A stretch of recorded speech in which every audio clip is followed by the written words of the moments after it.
How to hide likes on Instagram. It's a very simple and a quick process, so let's get started. First thing first, make sure that you are running the latest version of the app Instagram. Once you have the updated version, simply open the app. Make sure that you are logged into your account.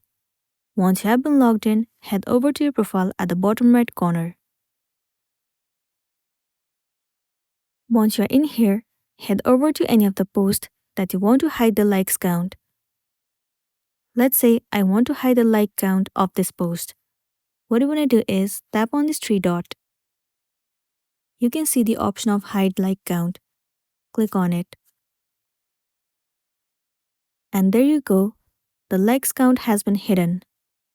Likewise, you can head over to any of the posts and do the same thing. So that's the wrap for this video. Make sure to smash the like button and consider subscribing to our channel. We'll see you in the next one.